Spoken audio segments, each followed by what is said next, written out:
This is me with bushy hair. Hello. How are you doing today? Are you doing well? I want to revisit gang stalking as a topic, and I want to know if anybody's been gang stalked, like for real. I don't mean is somebody following you, or is there a stalker that, you know, gave you unnecessary attention, was obsessed with you? No, I want to know about gang stalking. I'm talking about that real crazy shit that be happening. If you know what I'm talking about, you know what I'm talking about. The crazy shit. Now, when people hear the word gang stalking, they're gonna think immediately something else. But the experience of being gang stalked, gang just simply means there's more than one person involved. In fact, it's almost supernatural when it occurs. I've mostly gotten through it. I don't have it. There's small elements to it that never go away once they initially, you know, you have the experience of it. But the real freaked out and triggered, I have not experienced in quite a while because I've found a methodology by which I would not be subject to it in the way I was anymore. Now that I don't have that as a prescription to give to anyone, but I can give you some clues and some hints to how I arrived at my own so that maybe you will too. The first off, the thing about it is the unnatural nature that comes involved. Like you can be thinking something in your head, not even mentioned it to anyone, I brought it up, and then the next person you see will like just randomly utter some word that was in your head, not maybe a minute before, and shit like that. When it happens, it causes you to be like, whew, in a certain way. You don't even have to tell anyone that this has just happened. Whether you do or you don't, it doesn't matter. It may continue to ramp up. There will be another phenomenon of it is like other people, when they're walking by, maybe somebody says something, they disappear. The next person comes in, they say the other half of the sentence, things like that. There's a lot of different displays of things like that that occur when you're getting stalked. And normally you're already in some kind of way um, watching, like from the paranoid position. You're sort of already watching things. So it does feel like something is trying to push you over the edge because you feel like on edge already. You do. You do. Everybody's been there. You may not be there right now. You may not have lived there for 6 months of your life in a low position or with certain circumstances going on. But if you've been there, you know what it is. And it doesn't even have to do with like you being wrong or bad, for whatever reason. You don't have to be doing something negative to be gang stalked. You could be on point, doing great as far as fucking anybody can be concerned, and you can have the experience of it. But it does tend to seem to go with some level of truth. When you discover something and you can speak out, you can put light on something that there's no light on, and you have the means to do it, even if it's like tell someone something and they need to, like, somebody's dumping poisonous fucking waste into the river. You would be in a position to let somebody know and get that to stop, you know if that makes sense. These are hypotheticals, but I'm sure that they've happened because they're not far fetched hypotheticals. They're not. They're just not. You know it, and I know it. They're not. Okay? So I think it has to do with some level of the truth and some level of trying to be positive to some degree.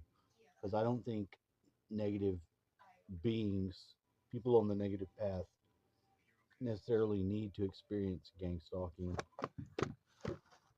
when in fact they're most likely partaking and executing it. I think that's probably likely to be true. But I don't know. Not an expert in it. I've just had experience and I know what the fuck it is. And now that I've looked into it, because once you have the experience, it's not likely that you're gonna miss any of the ways it was completely fucking weird ever again in your whole life.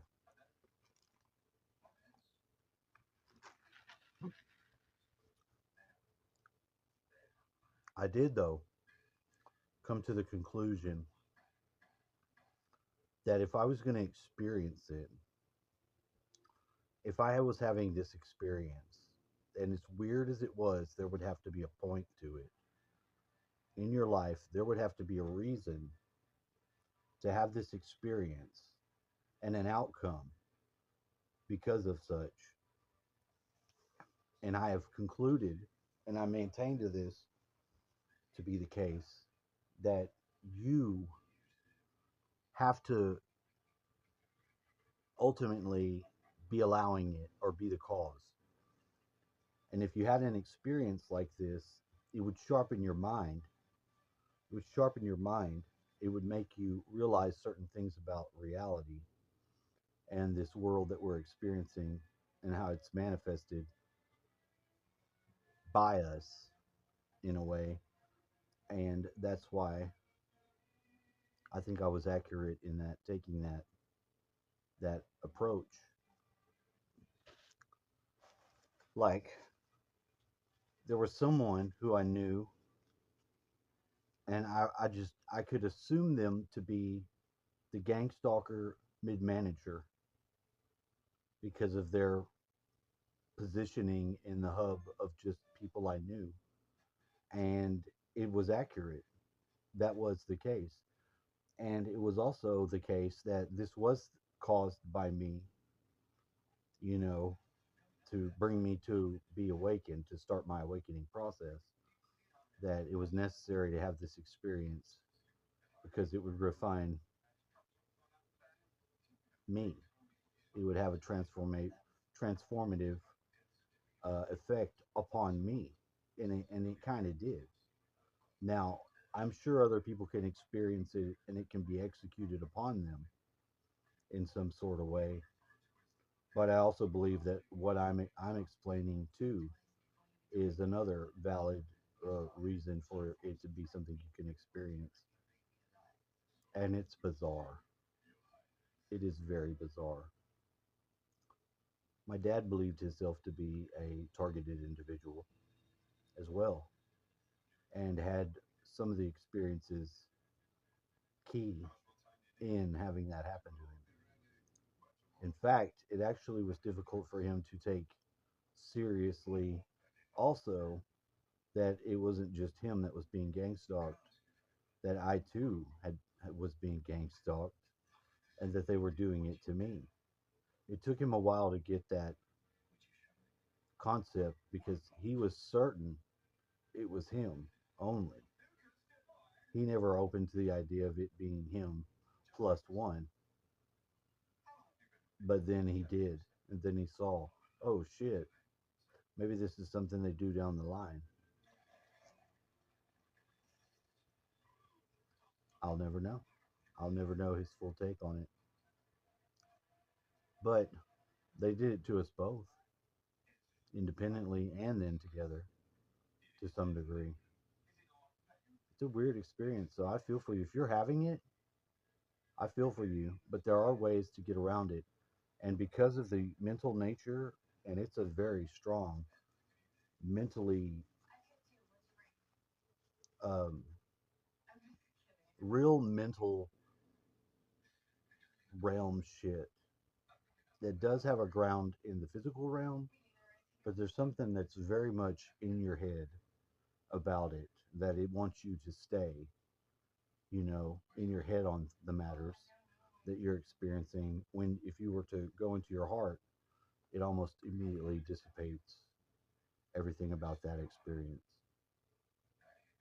So if you're being gang stalked, or you have been, or you sometimes are, remember to be in your heart. If you get out of your head and get your perception into your heart, most of that'll just vanish immediately. And that's just one way. Just lightly wanted to talk about it just because it's important to keep it an eye on that topic, because as you spread out and communicate with more people, there's going to be people waking up that's going to be having it, and it is a dangerous thing because anyone that has a weak constitution, they could be subject to maybe suicide or something like that. That does seem like a major goal of it is to fuck off people with suicide, in that they do it themselves, and that seems to be a win for the gang stalker system lords. But don't let it. I take that also as a very offensive thing. So I would hope to help anyone that's ever had that experience see that there's ways to get past it.